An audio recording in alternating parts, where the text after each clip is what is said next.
covering all of the DMV. This is DC News Now. And coming up on the news at noon, a manhunt is now over for a 15-year-old accused of trying to shoot another teenager. We'll have what happens now that he's behind bars. And later, stretching your dollar, we'll have some summer deals from stores around the DMV, from sunscreen to patio furniture. We have you covered.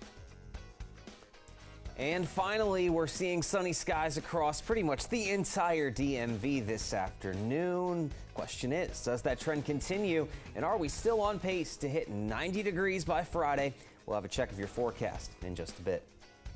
Thank you, Damon. Good afternoon, and thank you for joining us for DC News Now at noon. I'm Mark Hall. Right now, we are following a developing news story out of Prince George's County. The 15-year-old known as Baby K is accused of attempting to murder another teenager on a school bus just last month, was arrested today, and he's facing several attempted murder charges. He's being charged as an adult, as are 3 other teenagers who have been arrested in this case. Local law enforcement spoke for the first time. DC News Now's Dave Laval has been following this story since day one. And Dave, what are we learning today? Mark, the news conference here at Prince George's County Police Headquarters wrapped up about an hour ago. The young suspect, known as Baby K, faces a whole slew of charges, including attempted first-degree murder and attempted second-degree murder. Police said the 15-year-old has been charged as an adult.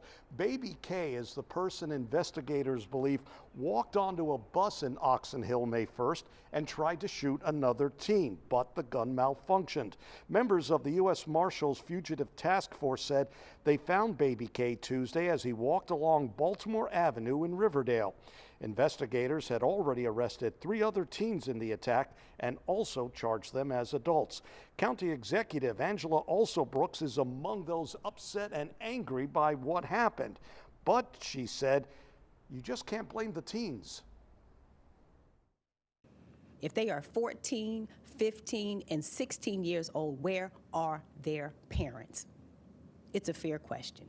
Where are their family members? Where are the aunties, the uncles, the godmamas? Where are the people who are responsible for these youth? They are not responsible for themselves. The 3 other suspects remain held without bond. Baby K is expected to have his bond hearing on Thursday. We're live in Upper Marlboro. Dave Laval, DC News Now. All right, Dave, thank you. And we'll have much more on the story coming up on DC News Now at 5. Well, new at noon, 5 people have been arrested and charged with first-degree murder in the case of a missing 15-year-old. Limber Lopez Funes was reported missing to the Frederick Police Department back on February 26, where after several days of searching, his remains were found in Gambrel State Park on April 24th. Police are still investigating.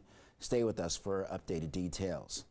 Well, taking a live look outside, Roslyn, Virginia, I think you're looking at. This afternoon, we have sunny skies and temperatures in the upper 70s to low 80s. Meteorologist Damon Matson joining us with the latest check on the forecast. And Damon, are we expecting a warm-up, or is it going to stay like this for the rest of the day? Well, Mark, now that we have that sunshine out there in full, it is going to start to feel a little bit warmer ever so slowly, much like it was a slow burn getting rid of a lot of those clouds. The satellite and radar picture, it was certainly a bit cloudy across southern Maryland down toward parts of central Virginia once again, but that early morning cloud cover has since cleared out, and look at how crystal clear things are continuing to be out there as we are seeing a very sunny sky, continuing with that low pressure center off toward the Carolinas. It's really off in our rearview mirror for the most part.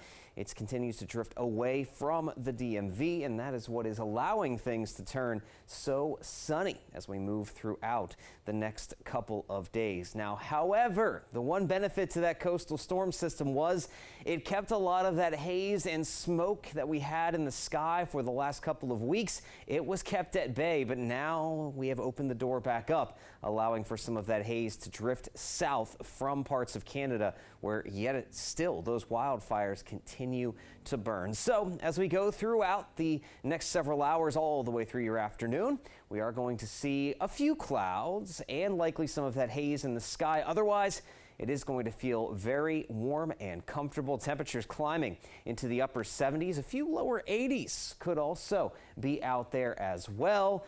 But all in all, yes, looking like a pretty beautiful rest of your Wednesday. So as we go throughout the rest of the week, do we warm up even more so on Thursday and Friday? And when are we possibly looking at our next chance for some much needed rainfall? We will have a full check of that forecast coming up here in just a bit. All right, Damon, thank you. An update at noon on a boil water advisory for 3 neighborhoods in Northeast D.C. D.C. Water says they've lifted the advisory, and D.C. Water tested samples from multiple sites in the affected areas and says that there's no risk of water contamination from the loss of pressure in some portions of the system. Customers who were previously affected should run the cold water tap for 10 minutes and throw out prepared food or ice with water that was not boiled. Well, the man police say crashed a U-Haul into a barrier near the White House appeared in court yesterday. 19-year-old Sai Varsif Kandula of Missouri attended a detention hearing. He faces several federal charges. The judge granted his team more time. His new court date is set for June 9th. 17-year-old facing charges for what police describe as a drug-related robbery that left 2 men dead. It happened in the Falls Church area of Fairfax County on Monday. Police found 20-year-old Jonas Skinner dead at an apartment on Pimmit Run Lane. They found 3 more people stabbed in a parking lot, and one of those men died in the hospital. The 2 minors who were injured are expected to survive. Investigators say that everyone involved knew each other.